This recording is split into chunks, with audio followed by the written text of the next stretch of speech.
Borseggiatrici, pickpocket! Attenzione! 前面有人准备 Ci sono le borseggiatrici sulle scale pronte al lavoro. Attenzione che sotto le borseggiatrici.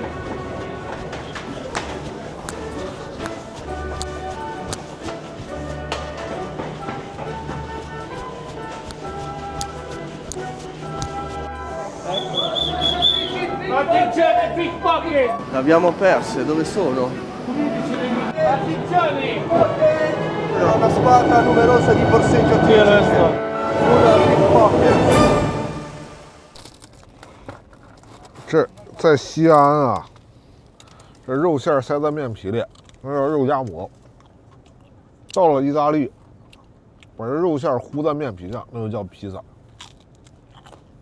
兄弟我啊，屡败屡战，终于在领跑汽车的邀请下，拿到了意大利的签证。所以这次啊，来到意大利，虽然只有短短几天，但咱们就关注一件事，这是啥呢？我发现这2年，但凡要谁说去欧洲旅游，大家都在提醒他，小心啊，千万别被偷了。说这个欧洲的这个偷盗行为啊特别严重，所以我就很好奇，那为什么在欧洲啊，在意大利、在法国有那么多小偷？所以这次啊，来到米兰，咱就干一件事，在米兰抓小偷到底是种怎样的体验？吃完这口披萨，咱就出发。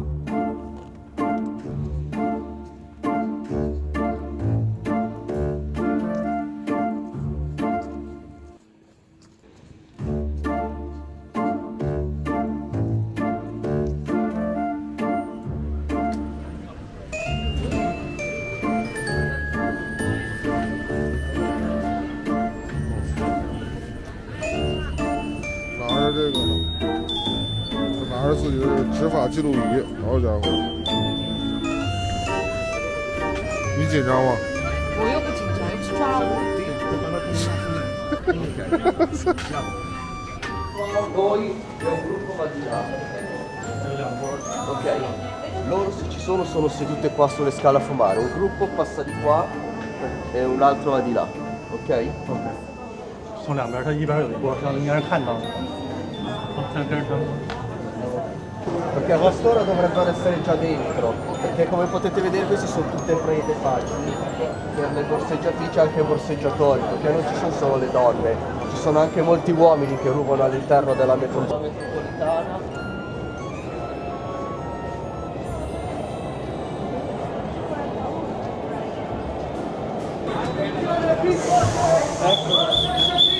Attenzione, pickpocket! Borseggiatrici, pickpocket! Attenzione! Occhio alle borse! Pickpocket! Pickpocket! Attenzione borseggiatrici! Signori alle borse! Attenzione! Occhio alle borse!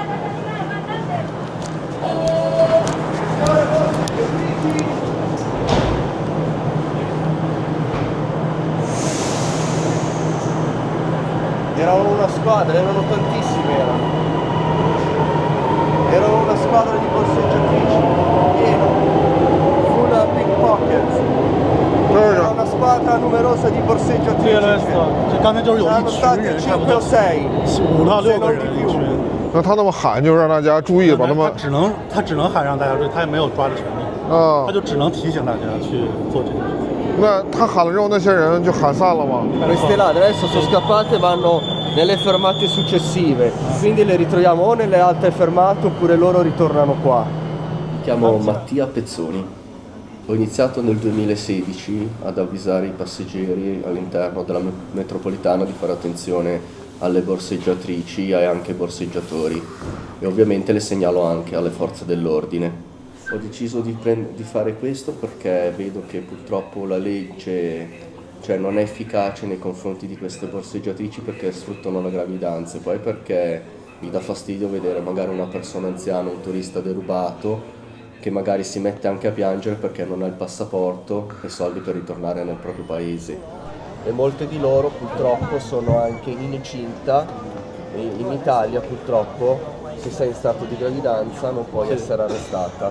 Quindi la polizia le prende e dopo le rilascia subito, perché sono in stato di gravidanza, perché magari loro agiscono in gruppo, capito? C'è quella magari che ti circonda, il gruppo, poi c'è quella che ti distrae magari chiedendoti delle informazioni, mentre qua c'è la complice che ti sta magari aprendo la borsa. Perché poi le vedi, sono ragazze anche delle belle ragazze, capito? Sì, stanno cambiando tanto. Ah, eccole.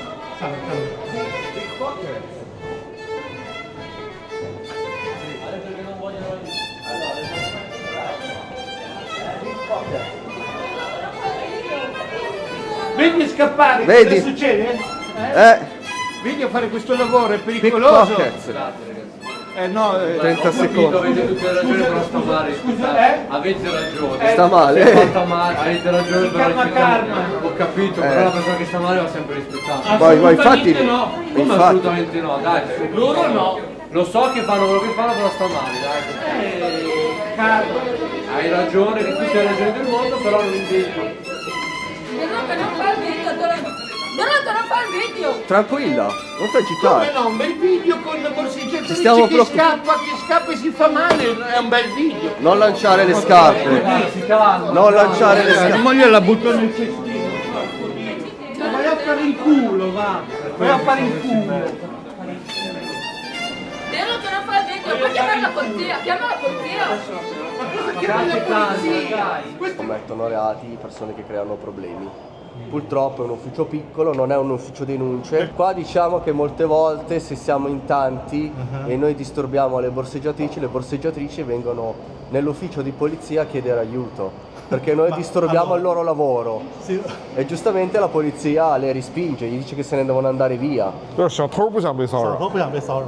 È un problema di legge, la polizia fa quello che può, però è un problema di legge perché comunque filmandole e pubblicandole sui social la gente le riconosce e quindi loro non possono rubare.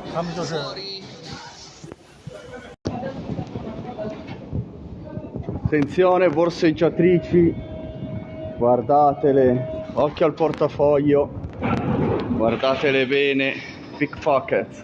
Purtroppo ci sono molti passeggeri che difendono appunto queste ladre dicendo che appunto non bisogna fermarli, che bisogna chiamare la polizia. E il problema è che la polizia purtroppo quando le ferma, se non vengono beccate sul fatto, le allontanano dalla metropolitana. Appena va via la polizia loro ritornano.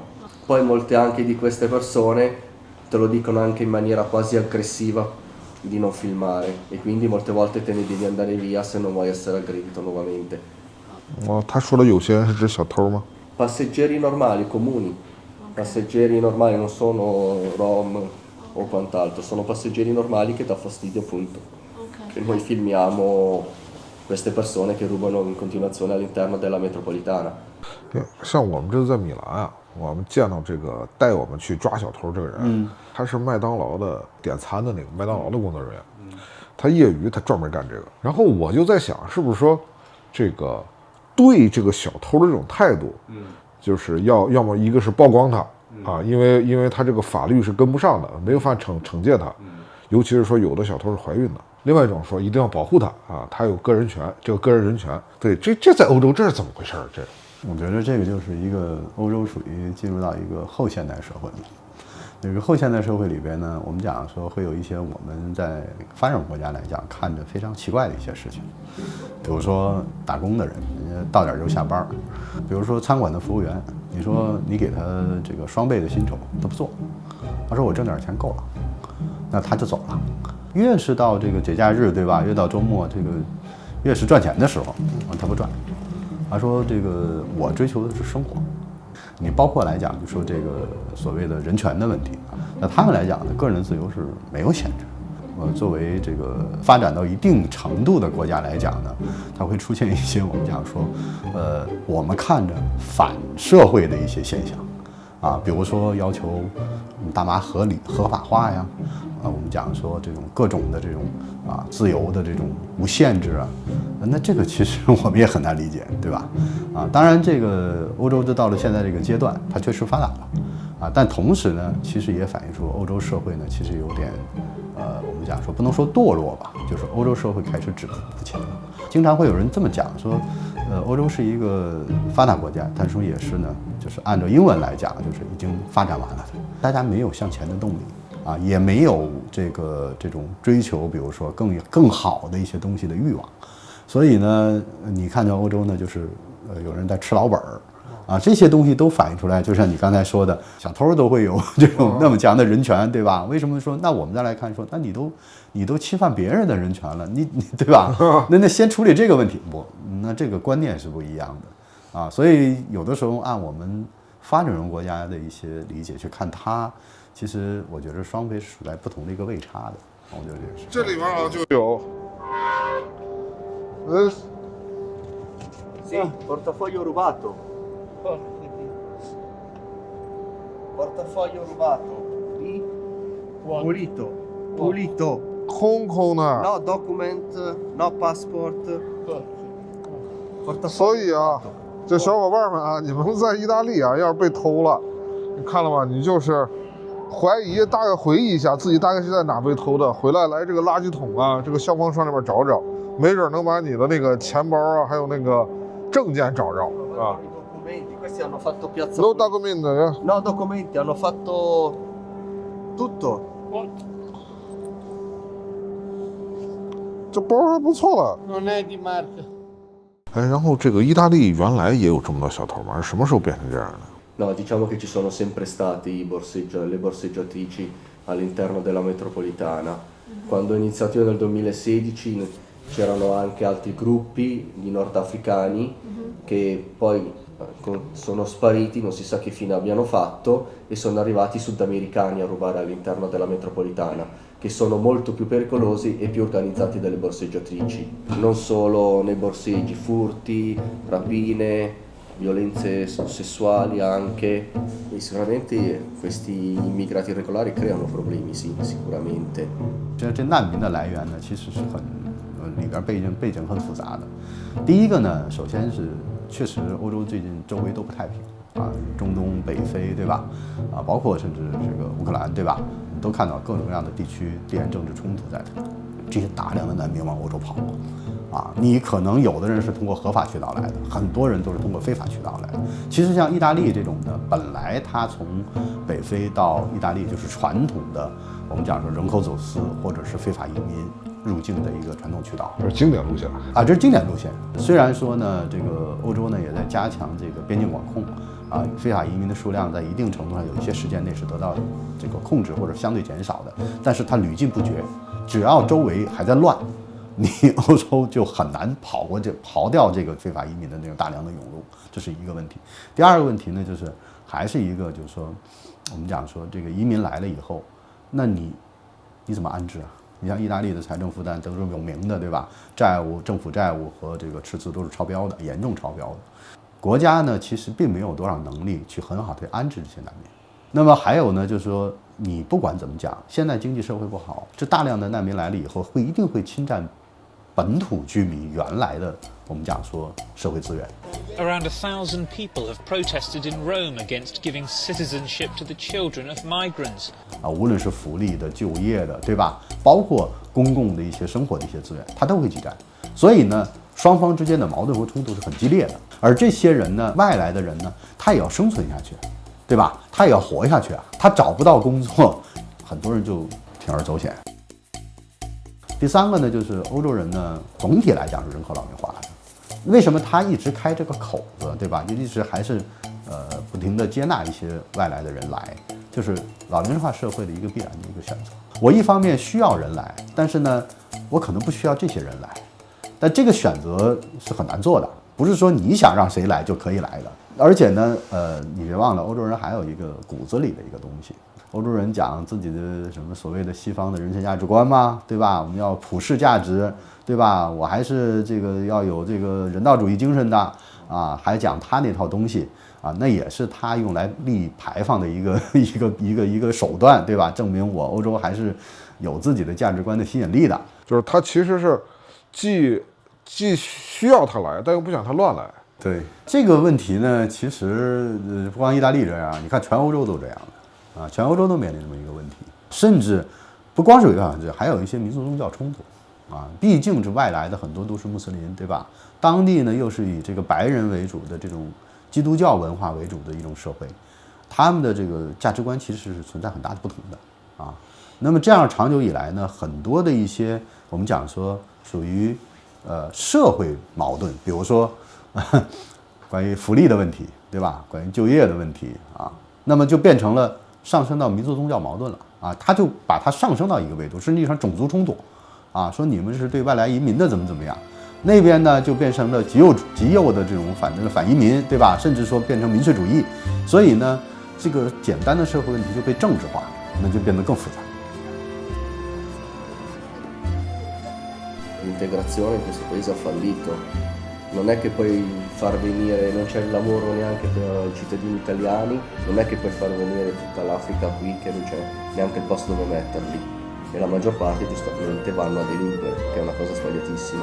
Basta vedere qua fuori stazione centrale questi ragazzi che appunto sono arrivati qua anche in maniera clandestina, che spacciano droga. Tutte le persone che abbiamo visto prima sono tutta gente che lì a vendere droga dalla mattina alla sera.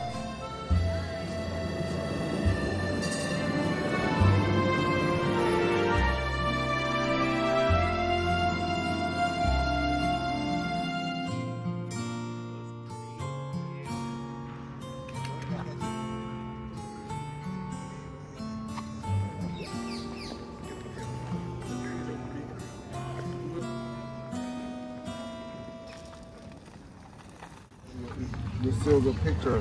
Yeah. 我操，太牛逼了 You visit just Milano or another city? ！Just Milano. You have been in Africa? Well, No. in Africa, the young people like come here. Yeah? Yeah.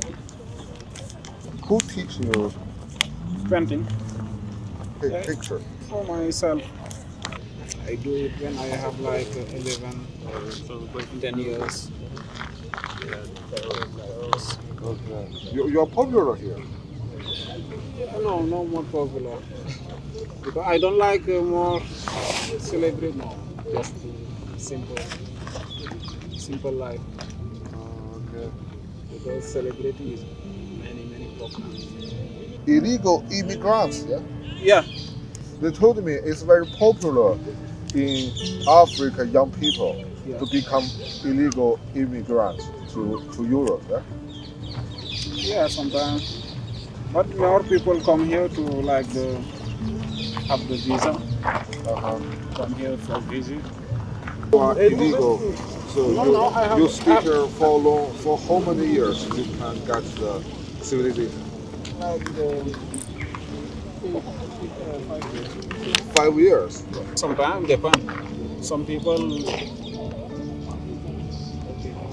one depend on the chance. Some people 1 year, some people 10 years, some people depend. 这几年啊，我们听到一个词啊，说叫欧洲右转啊，右翼抬头。说主要原因是因为现在的非法移民太多了，造成了社会动荡，大家都不乐意了。但是说实话，其实欧洲啊，欧盟本身对于移民这件事儿并不陌生，尤其是在二战结束之后，在他们的经济腾飞时期，他们需要大量的移民来到这里，充当他们的廉价劳动力。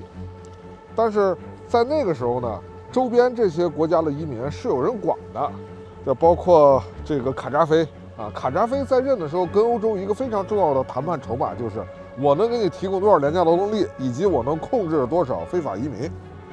但是呢，后来发生什么大家都知道了，科索沃战争把南联盟打没了，然后阿拉伯之春，然后又把人卡扎菲给弄没了。所以近几十年来啊，欧盟和美国终于把他们周围的国家变成了他们想要的样子，但是他们发现受不了了，有那么多的非法移民涌到欧洲来啊。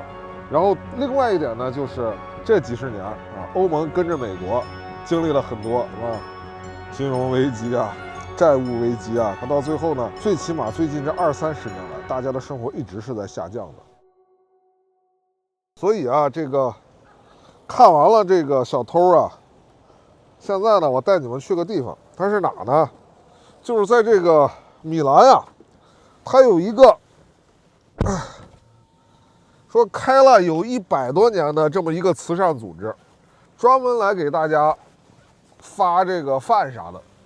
我们去看看啊，就是在生活在意大利、在米兰的这种底层的人们，他们最近几年的生活变化是什么样的？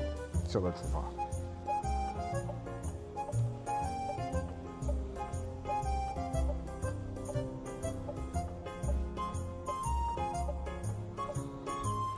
你上车呀！你不上车怎么看？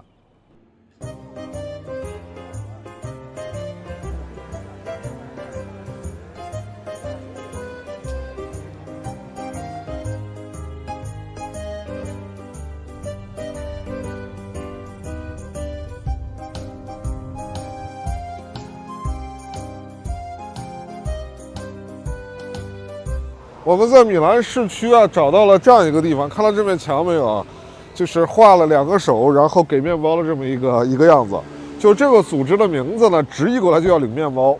那么在这里呢，每周1到周6早上起来6点开始，到上午的11点，都可以免费的来这领生活物资。据说这个组织已经持续了有100多年了，所以目前都谁来这儿领，然后这里面到底什么情况，所以我们可以进去看一下。Pane Quotidiano has been founded in 1898, 126 years ago. More than 100 years ago, Milano was much more little. You can't compare with today, okay? But step by step, we started only with the bread. This is the reason why the name Pane Quotidiano, daily bread. 我特别想知道，就是他们做了100多年了。这100多年来领食物的人群的变化是什么样的？就是这两年来领的都是什么人 ？In the past, they were only Italians and only guests that they were living in Milano. Okay. Then in the last 20 years, Okay, 就是他们从最初 the last 20 years started guests from North Africa, from East Europe, from all the world. Today, if we make a percentage of our guests, 30-35% are Italians, the rest they come from abroad. Because we have a lot of immigration in Milano, and unfortunately there are also guests that are in difficulties to survive. Yeah. So they have to put together the lunch with the dinner, and they are obliged to come here because the cost of the life in Milano is quite high. Unfortunately, they increase. Year by year, the number increased. I started in Pane Quotidiano 8 years ago. In this place, every day we had around 700, 800 guests. Now, after 8 years, we have more than 2,000 per day. 为什么会增加了3倍啊？ Because the number of the poor people in Italy in general increase. We have around 5-6 millions real poor people in Italy. 在米兰的生活成本这8年的变化有多大？ Just to give you an idea, 30%的房子。 if now a couple they decide to become married and they start to make a contract with the bank because they don't have the money to buy the house, the rates of the bank increase a lot, tremendous. Now you pay maybe 2-3 times more in comparison of some years ago about the rates, and then also the cost of the food. The vegetables, fruit, meat, fish, everything increased. Unfortunately, you can't compare the increase of the prices with the increase of the salary. Salary remain like this. Cost of the life cost increase like this. Italy is one of the last countries in Europe in the last 10-20 years for increasing salary. Sì, ho un reddito da pensione è più un reddito da dipendente, è un doppio reddito. Totalmente era 2000 euro, credo, 2 qualcosa. 所以2000欧在米兰生活其实是很困难的。Voglia. Anche se io personalmente ho un doppio reddito da pensione e da lavoro, ma che sommando i 2 redditi arrivo alle 2000-2002 euro al mese. Ma comunque vivendo in 3, in famiglia, avendo la famiglia a carico, e ho 2 figli, per fortuna grandi, di cui uno è ancora, diciamo così, a carico mio. Think about, every day we have around 2,000 guests. Outside, they start early in the morning, already 6 o'clock. They have maybe a carpet on the street and they sell something. Something is about the food that we have delivered the day before, or others, they sell something that they collect everywhere. We say it's the war of the poor people. You see maybe 10, 5, 15, it depends, that they sell something. Maybe in 3-4 hours they collect 5, 10, 15 euros if they are lucky. 所以谁想领都能来领，是吧？ Our mission is to deliver the food to everybody, and we don't ask nothing. Our guests, they don't have badge, they don't have nothing. We don't ask about their economical situation. 因为来这儿领东西是没有任何限制的，所以谁都可以来领啊！我也试一下，对吧？Thank you. Quelli di prima voi? We yeah. We take video. We take video. 对啊。哦，还可以领这样一个果汁，然后还可以在这儿领这样的一个美而。Yeah, thank you. 哦，还有这是面包，thank you.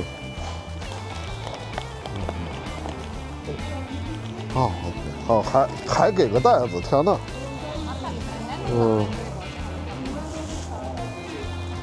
！Questo io non ci riesco. Ok. Mettilo qua su. Pane e pollo. Ok. Buongiorno. Ok.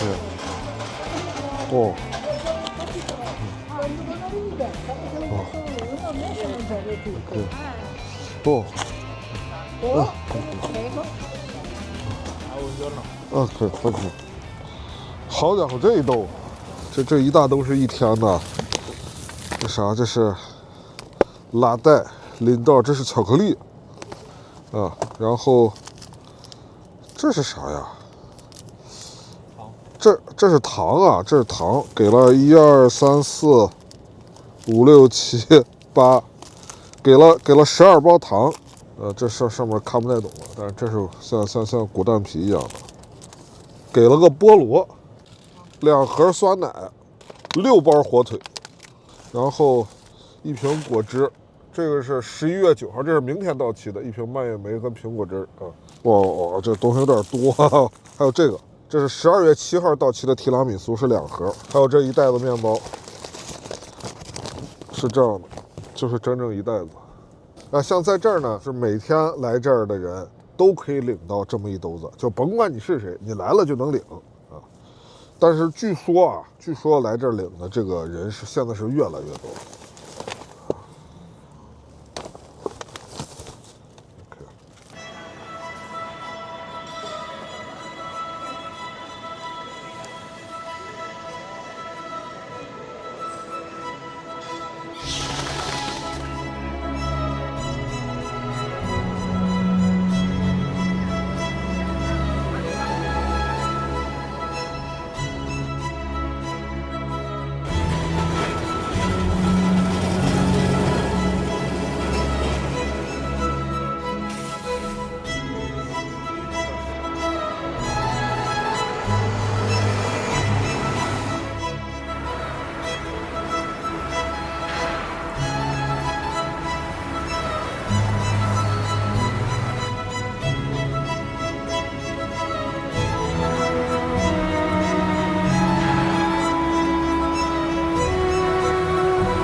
现在我们到了米兰的郊区，这边是新城区。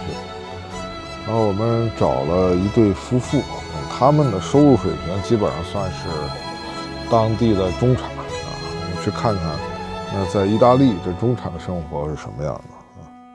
Buongiorno, buongiorno. Io sono Vi Matteo. facciamo Anna. Abbiamo parlato. Ciao. Piacere. Sì, piacere entrambi. Questo è un tè delle Seychelles, molto buono.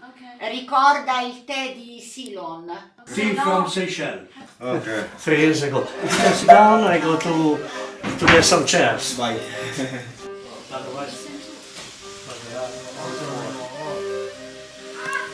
Questo 这尊佛是印度特色的，还是吉布尔，还是中国？ Pinghiao, in Cina questa. Nepal, Laos e questo è Pinghiao. Dallo Sri Lanka e questo arriva da Papuasia. È l'ultimo viaggio che abbiamo fatto. 哇，我操，他俩挺牛逼的啊！ Sì, noi. Non è come lo servite voi in Cina naturalmente. 啊 ，OK， 这茶很好喝。我看了他们家这一面墙，我觉得他两口子一定是特别热爱生活的人。 Sì, amiamo la nostra vita e la nostra casa che ci rispecchia. 哎，那他原来的职业是什么？ Insegnante. 啊， Insegnante ragazzi di 11, 12, 13, 14 anni. Tu? Io uguale, però più avanti. 所以我为什么想找两位像他这样的人来了解意大利的生活，是因为在我看来，好像在就是上个世纪70年代、80年代的时候，那个是欧洲的黄金时间，所以我很想知道那个时候的欧洲是什么样的。Allora, sugli anni 70 noi eravamo ragazzi negli anni 70 e certo sono stati anni bellissimi, perché primo perché eravamo giovani. Poi tutti quegli anni, in Italia, in quegli anni, noi giovani speravamo molto in paesi come la Cina, quindi eravamo tutti, la maggior parte dei giovani, in un modo o in un altro, erano tutti comunisti. Quindi facevamo molta lotta politica. In Italia moltissime persone, operai, studenti, credevano molto appunto nel modello, non tanto della Russia, non tanto l'Unione Sovietica, quanto proprio la Cina di Mao. Wow. Noi sapevamo tutti i proverbi di Mao, tipo le donne sono l'altra metà del cielo, conoscete questo di Mao Zedong? Oppure com'è che era?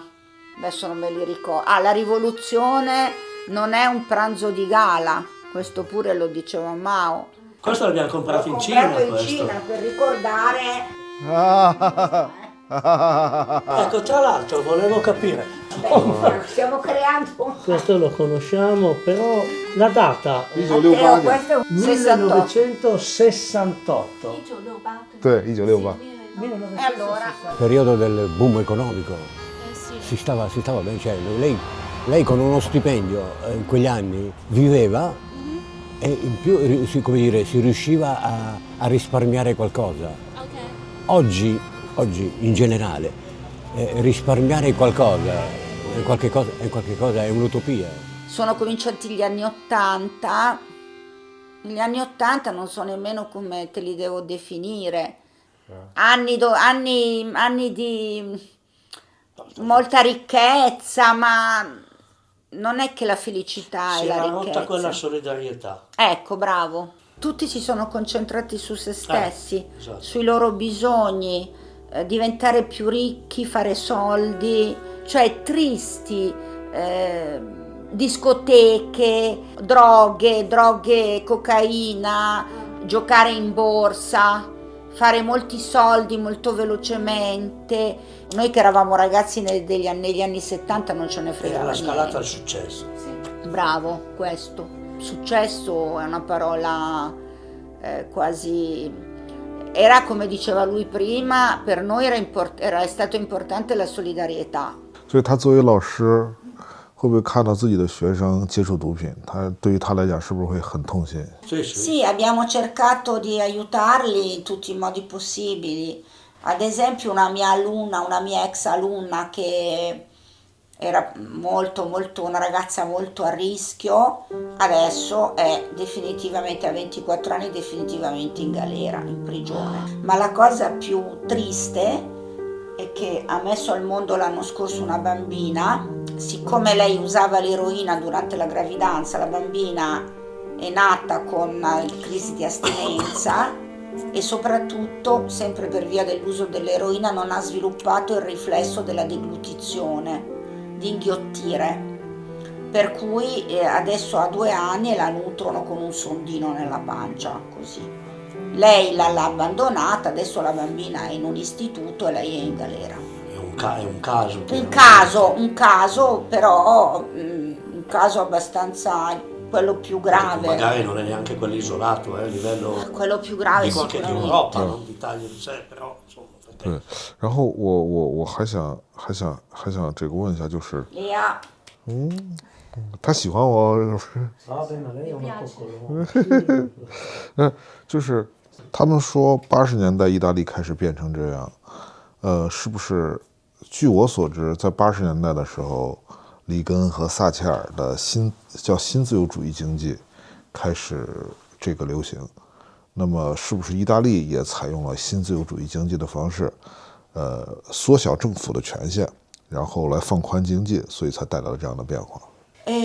Come posso dire, il movimento giovanile degli anni 70, fine anni 60 inizio degli anni 70, che è stato sia operaio che studentesco, è stato un movimento estremamente complesso, difficile analizzarlo, con tante componenti. C'è stata una componente sicuramente libertaria, quindi desiderio di maggiore libertà su tutti i punti di vista, libertà che si intende in tanti modi, dal potersi vestire come ci si vuole vestire, alla musica, alla libertà più di avere dei diritti, libertà maggiore per le donne. Ci sono state conquiste sociali importanti, lo statuto dei lavoratori che proteggeva gli operai. 他们作为这个50年、60年的人，经历了这半个多世纪，那这个过去的意大利跟加入欧盟之后的意大利，主要的变化在哪？ Ma a me sinceramente mi era sembrata e tuttora non mi sembra male il fatto di essere entrati di questa Europa, il concetto di Europa, che tra l'altro è un'idea molto vecchia, verso gli Stati Uniti d'Europa, quindi questo già nel 1948 c'era l'idea degli Stati Uniti d'Europa. Europe can only be united by the heartfelt wish and vehement expression of the great majority. Ci è sembrato molto bello poter andare in Grecia, in Francia, spendendo l'euro. Le prime volte era una cosa meravigliosa, che non dovevi cambiare i soldi, no? E quindi questo è un vantaggio. Dal punto di vista personale non mi pare né che siamo stati meglio né che siamo stati peggio. Com'è adesso l'Europa? Io non lo so, perché mi sembra che ogni Stato comunque in Europa poi alla fine faccia la sua politica economica e sociale e comunque ogni Stato europeo cerca di portare a casa più cose. Questa è la mia sensazione. Oh, ok. Ci sono situazioni in cui un paese è in difficoltà, l'Europa interviene con dei finanziamenti, con degli stanziamenti per superare una determinata crisi, ma d'altra parte siamo stati sottoposti ad alcune regole economiche, il latte olandese, quello italiano e l'olio uguale, l'olio italiano, l'olio greco, ci doveva essere un equilibrio, non c'era una concorrenza, diciamo una ricerca di equilibrio che ha accontentato un po' tutti ma ha scontentato anche un po' tutti, ecco questo. tanti agricoltori hanno dovuto rinunciare Ma a, non solo in Italia, coltivare in tutta perché c'erano dei vincoli.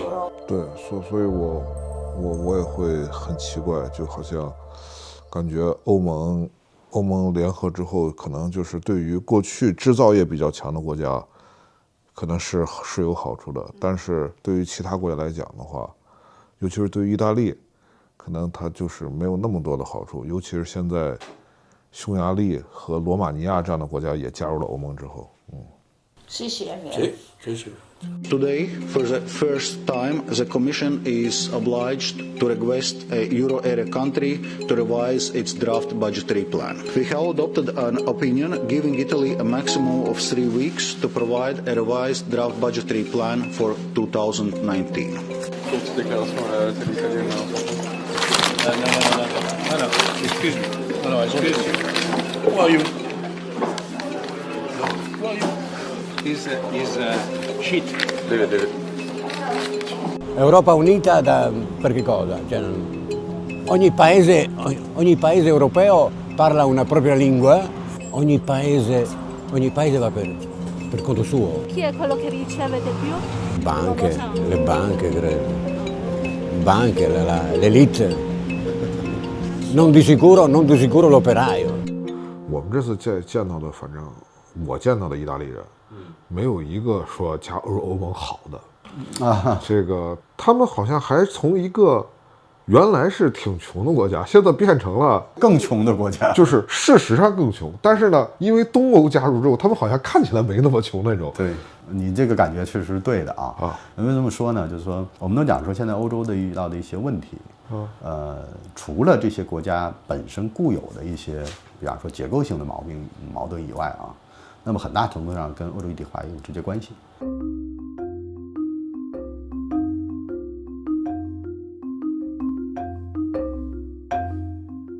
这个欧洲一体化呢，它本意是说，比如说大家共同进步、共同富裕。但事实上来讲呢，经过这些年的发展呢，你会看到一些国家，它并没有在这个欧洲一体化这些年的这种发展进程中得到足够的好处。有些国家呢，比如像意大利，我们做过一个统计，在加入欧元区以后，尤其是加入欧元区以后，其实，在10年以后，它可能还不如当年它没有加入的时候。在这个整个欧洲一体化里边，并不是所有国家它得到的收益都是一样的，啊，有的国家付出的多，有的国家付出的少，对吧？你比如说前些年我们讲说欧债危机的时候，对吧？南欧国家像意大利、希腊这些国家就被北欧国家所指责，说你们太懒了，你们欠账，完了以后甚至说你们都是欧猪，对吧？欧洲五国。但是呢，南欧国家也在指责北欧国家，像德国一些国家，说你们是纳粹，你们是新殖民主义，你们是占了我们的便宜的。哎，他们都说，哎，对，他这个是很正常。因为你可以想象一下，就是说确实像一些德国这些北欧国家，他拿到了南欧的市场，对吧？他更多的向这些国家出口，赚到了更多的钱，对吧？而且呢，欧元这种单一货币对于德国这种出口国家是很有利的。当然，人说了，那你南欧国家过度消费，对吧？提前消费，对不对？完了以后呢，你欠了很多的账。但是这些国家又说了，说那实际上是我给你做了牺牲，你赚的钱是从我赚到的，而且呢，我的产业实际上被你的有竞争力的产品给冲垮了。原来我还有一些制造业，现在彻底没有了，等于是你赚了钱以后又把钱借给我，对吧？让我来继续买你的东西。那从这个道理上来讲呢，你就越赚越多，对吧？那这不就是两极分化吗？反正各有各的道理。这个问题其实在欧洲并没有解决，啊，到现在其实还是这样的。那么刚才你说了，随着中东欧国家的这种加入，这个情况就更加复杂了。那么原来的南北矛盾，现在增加了一个东西矛盾，啊，老欧洲国家跟新欧洲国家之间的矛盾。那么尤其像意大利这种国家，它的感受就更强烈，因为原来像意大利、像希腊、西班牙，对吧？他们原来在这个欧盟里属于欠发达的，啊，那么它可以从这个结构经济里头得到补贴大量的，它付出的少，但是它得到的多。那等这些比他更穷的国家来了以后，他们会发现，我现在成了净付出者，我拿到的少了，付出的更多了，我现在成了欧盟里边的发达国家，所以呢，他们心里也不平衡。所以你看，对于比如说像乌克兰加入欧盟，很多南欧国家都持反对， So there is no reason to negotiate membership of Ukraine now. 为什么呀？那乌克兰那么大个体量进来，它的收入不就更下去了？所以这样的一个问题是欧洲现在利益不均衡的一个反应。那当然了，对于民众来讲，他可能把这个问题归结于比如说欧盟或者欧盟机构，对吧？或者欧一体化本身。民众看到的只是他眼前的那个现实的东西，不能说欧洲一体化搞这些年都是负面的，这肯定是不对的。如果没有欧盟的话，欧洲可能早就是一群中小国家，对吧？他们一些国家根本没有能力抵抗国际政治经济的这种波动。那实际上他们抱团取暖，某种程度上是维护了自己的利益。但是呢，这种内部的差异越来越大，你会发现这些年欧洲在很多问题上内部的差异远远大于它外部的挑战，甚至所以有时候很多人问说。这个欧洲人现在最大的问题是什么？我说欧洲最大的问题就是内部团结的问题，对吧 Within the European form of lawmaking, it is the unelected commission. Anyone serious like yourself would. Voting for unification of everything. Can't you understand? 国家之间，它的利益需求是不一样的。比如说对待乌克兰的问题，对吧？比如对待美国的问题，对待俄罗斯的问题，每个国家的想法都不一样，它的安全需求、经济利益、能源需求都不一样。所以你要说他让达成一个一致的意见，他们其实很难的。那你比如说像意大利，我跟意大利人聊过，意大利人说我们不反欧元，我们反欧盟。我说这个理由是什么？那欧元你先有了欧盟才有欧元啊。他说因为这个欧元呢，我们是受益的，因为原来我们把里拉交出去换成了更坚挺的欧元，那你现在让意大利人把自己的兜里的坚挺的欧元再换成不那么坚挺的，对吧？软的货币里拉，他愿意吗？那等于财富的净损失嘛。所以意大利是不愿意的。对于意大利来讲，你想咱们这么说啊，你说，无论是这种欧洲的这种大市场，对吧？欧盟的单一市场这种人财物的自由流动，尤其像意大利这种旅游资源非常丰富的国家这种申根协定的这种实行，那意大利是受益的，对吧？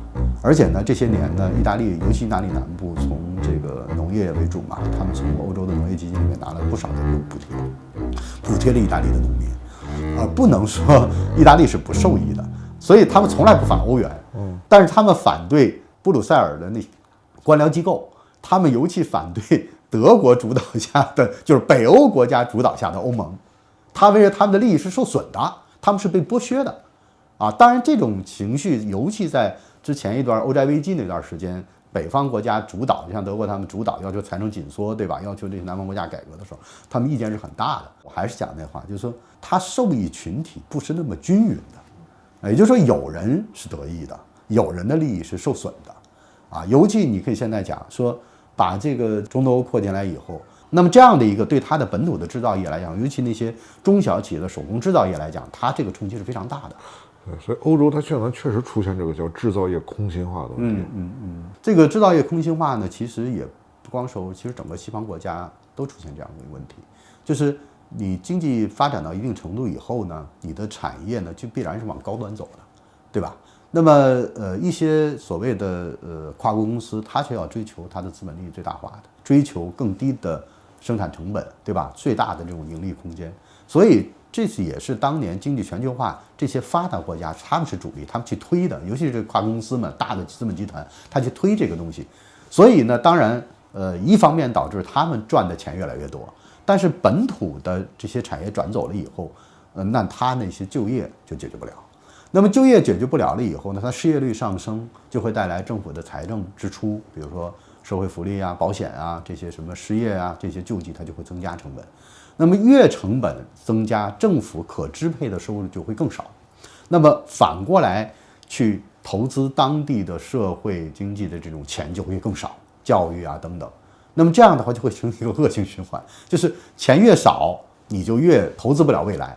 你投资不了未来呢，你未来的收益就更少。所以就导致呢说这个产业空心化对这些国家的影响是非常非常大的。但同时来讲呢，你又解决不了这个问题，因为企业它是追求利润的，你总不能说。我明明在外面可以赚钱，我回来要让我赔钱，你怎么可能呢？对不对？而且还有一个问题，就刚才咱们说的，一开始最还说到的问题，就是过度的社会保护度的问题。就是你社会发展到一个阶段以后，它过于顾重这种所谓的个人的隐私啊、自由啊，它牺牲了整个社会的效率，你想想，像意大利，大家不愿意来投资，除了这种我们讲说政府的低效率，甚至说这些违法犯罪的问题等等啊，咱都说这些不说，光有一条，就说你雇个人，比如说我就在意大利企业雇一个人容易，但是我要解雇他，恐怕是非常难的，几乎不可能。他对社会的保护的过度是一个很大的问题。这种情况不只发生在意大利，法国也一样。所以你看，法国总统马克龙上来，总统第一件事叫什么？改革劳动力市场，减少这个社会保护啊，因为保护过度了。所以呢，这个问题呢，已经说不光是说一个这个我们说经济发展到这个程度的问题，企业出去追求利润的问题，实际上它这些国家本身自身的它的这种社会政治体制，它也有问题。所以它这是这种结构性的，这种历史遗留下来的问题，很难解决，很难解决。意大利啊，其实是个特别有意思的国家。你要往前数200年，这个国家它都不是一个国家，它在历史上被法国跟西班牙前后灭，就是人家的一个钱袋子。然后搁一战之前呢，它是一个刚刚统一的啊，这个一个农业国，饭都吃不饱。二战之后啊，为了防止意大利在意识形态上滑入到社会主义阵营，所以西方世界给了意大利非常多的援助。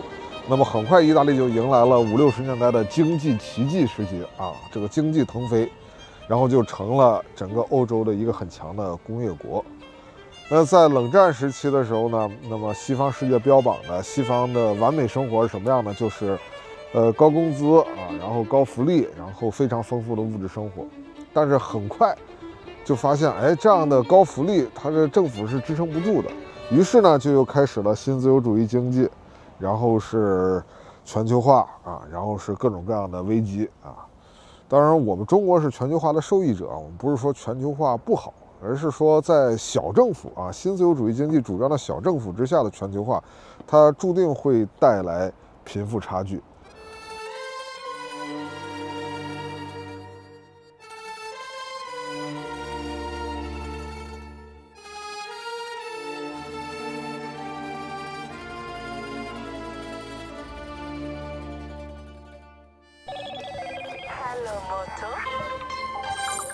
Pronto, Crippa? Sì, va bene, dopo 10:30 ti do la tua macchina, ok? Va bene, ok. Dopo, ciao ciao. 这些奖杯都是他得的吗？ Sono io, campione italiano di motocross. Questo sono io, con la tuta. Oh. E quell'altro, là è mio papà con questa qua. Corro ancora adesso. OK， 然后就是他之前有试过中国的电动车吗？ Sì, ma hanno macchine belle, hanno Mercedes, BMW, Porsche, hanno tutte quelle macchine lì cinesi. Qua sono tutti cinesi qua. 如果是我们的车坏了，他会修吗？ Devo controllare. Cambio automatico, tipo di motore che monta. Voglio vedere. Batteria elettrica, motore. Bene, bella. bella. 领跑汽车会跟斯特兰蒂斯有一个合作，所以未来他可能会更多的见到这个领跑汽车了。然后说这个车到时候大概会卖3到4万欧元，他觉得值吗？ Sì, perché è un monovolume, è grossa. Se prendi una Q3 ne paghi 55.000. 所以他们家这家店是60年了，是吧？ No, di più. Io ho lavorato, sono qua che lavoro, ho lavorato ho iniziato a lavorare qua da 5 anni all'età e poi ho continuato a lavorare fino adesso con mio papà. Poi mio papà è mancato e lavoro da solo. Guarda qui, ma che bella questa. Guarda, guarda, che bello. 所以他们家原来是修老爷车的。 Sì. 这些车是意大利产的吗？ Sì, Lancia, originali. Sono foto di queste qua valgono un sacco di soldi, ma non le vendo perché è un ricordo. 刚才他给我看了那么多那个照片，是这个原来意大利的车，老爷车。那现在我们这次来米兰，我发现原来的厂子现在都变成公园了。那他如何看待加入欧盟之后这种全球化之后意大利汽车产业的变化？ No, non mi piace. 都不喜欢。 Io non cambio. Il mio lavoro mi piace.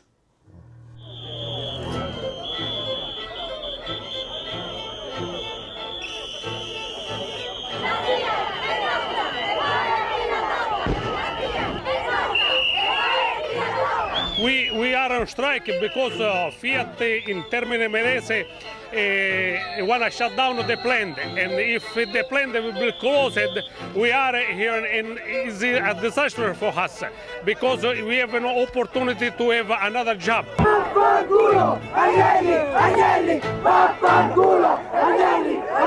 比如说像我身后的这个地方，它现在是一个超市。那在原来的时候，在意大利的工业鼎盛时期的时候，它是阿尔法罗密欧的一个汽车工厂。但是呢，由于当地高企的人力成本啊，还有这个全球化的这个布局的考虑，所以很快这个工厂就迁走了。现在呢，原来的遗址变成了现在的一个超市。所以，当我们来说现在的整个欧洲右转的这个现象的时候，我们会发现，它在表象上是移民的问题，感受上可能是生活的这种变化啊，尤其是对未来这种迷茫。但是其实本质上有它西方的这种社会制度啊，这种带来的这个必然的一些问题。对，当然从工业革命以来形成的这种西方话语主导权的世界，大家聊起这些的时候，大家是不会说自己的问题的。西方是不会说啊，是我有什么问题，那不可能。那就不说我们这些常见的生活现象，哪怕就说我们这个新能源汽车啊，现在中国的新能源汽车发展特别好，西方世界来提到这个时候，他们不会想的是我们自己有什么问题，而第一反馈是中国一定做手脚了啊，他政府一定是违规的补贴了，他违反竞争了。 Today at the college, Executive Vice President Valdis Dombrovskis presented to the college the provisional results of the ongoing investigation into the battery electric vehicles value chain in China. In particular, this value chain benefits from unfair subsidiarization, which is causing a threat of economic injury to EU battery electric vehicles producers. 中国商务部的发言人就此阐明了中方立场。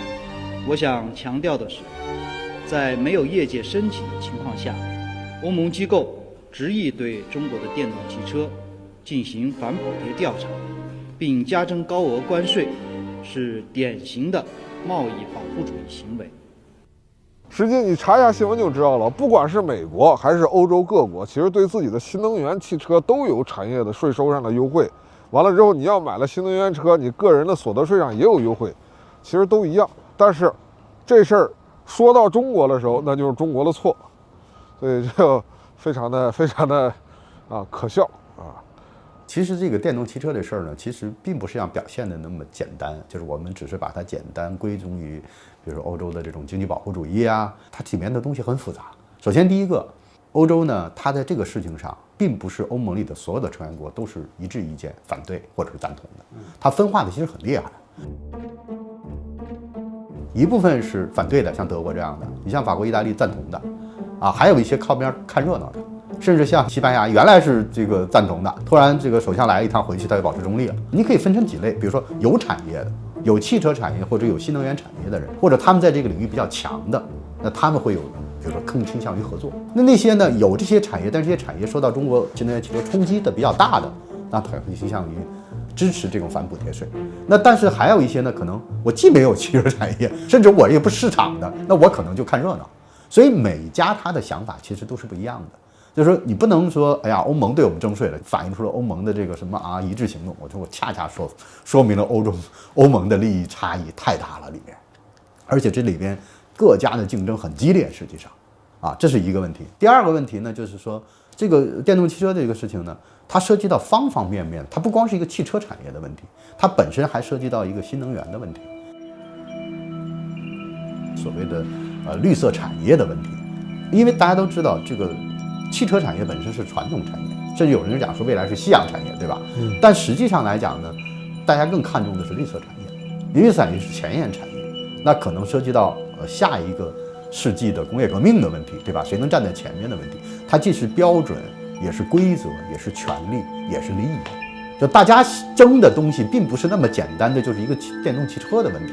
这里面后边呢，大家的这个野心，我们叫做 ambition， 非常大的，里边都大家争的利益非常多。那么第三个呢，就是关于这个电动汽车的问题呢，其实你像法国和意大利他到底真的对我们征这个反补贴税吗？他不知道这个反补贴税管辖期非常短嘛，对吧？追溯期和管辖期都非常短，它就几年，它能够解决这个欧洲的电动汽车产业这个我们讲说它的这个崛起吗？保证不了，它只能挡你一下，给你扔个石头子儿绊你一下，但阻挡不了你这个中国电动汽车产业的发展。所以他心里很明白，他也解决不了他的问题，他也挡不住你。那但是为什么还要干呢？因为你看意大利跟那个法国的意思非常明确，就是我要跟你合作，我希望你分享技术，对吧？跟我支持我的电动产业的合作。但是他采取的手法呢，可能我不接受。就是我理解你现在的产业的这种保护，或者是你想发展你产业的、你想合作的意愿，这个我们当然是乐见的，对吧？但是问题是你采取的方式恐怕我不接受。你先定一个规则，先搞极限施压，把我逼到墙角，把我架在这个道德的这个审判台上，对吧？说我们中国人怎么道德行为有亏，完了以后说你逼着你中国，对不起，中国不接受这套东西。中国人是要算大账的，不算小账。但是欧洲人呢，你跟西方人他就算小账，他不算大账，他只算眼前这笔我亏了还是赚了。所以有的时候跟他们讲，我有时候讲不通，你知道吧？我说，那你这笔你少赚了，下笔你多赚啊。那下笔我知道什么时候。所以这个理念的这个文化理念的差异，其实也是阻碍双方合作的一个很大的一个问题。我们当年呢，8国联军打过来呢，我们最烦这种拿枪炮逼着我的顶到我脑子上来去我逼着我跟你做事情，这个中国不接受，从骨子里就不接受这，而且民众也很反感。但是欧洲人呢，其实在很多方面还是那种原来的西方的那种霸权思维在作祟，搞原来的当年那种强权政治，就是我逼着你做什么东西啊。所以我说中国这次的电动汽车案也给欧洲人做一个示范，说你要想跟我合作，你应该如何？明白。但是第4个你也看到说，中欧之间这个电动汽车事没完，欧洲人也知道这样是解决不了问题的，所以双方呢还在谈。你看都征了税了，还在谈，就是双方现在关系非常复杂，尤其又加了一个特朗普的一个第三方因素，对吧？本来现在就是说不清楚。其实欧洲人到底怎么对待中国，其实他自己并不是那么的清晰。而且还有一个问题，可能大家还没有意识到，比如说它产业空心化还有一个原因。你说这些国家都是发达国家，但是这些国家呢，它的技术创新也相对的在走下坡路。他们自己相信，如果未来有一次所谓的技术革命的话，可以在中国，可以在美国，但绝对不会在欧洲。所以你看他说，你看世界上的主要的新兴的互联网产业、AI 产业，包括这个独角兽企业，有几个欧洲的？懂了。就它这种环境，就不大适合说创新啊，这种进步啊，它没有这种欲望。这种高企的惩罚性的关税，其实虽然在欧洲，在欧盟内部，各个国家投票时意见也不一致，但是现阶段出现的这个结果，必定会让我们的企业面对这样的困境，做出自己的选择。那比如说像比亚迪、像宁德时代这样的头部的企业，他们就会选择在欧洲啊，就是对中国新能源汽车产业友好的国家进行落地建厂。那像这种新势力啊，像这个领跑汽车，它就会跟欧洲本地的企业合作，进行一个反向的合资。很快呢，像这个领跑的 C10也已经在这个欧洲市场上市了，然后当地的这个受众很快也会见到这台车。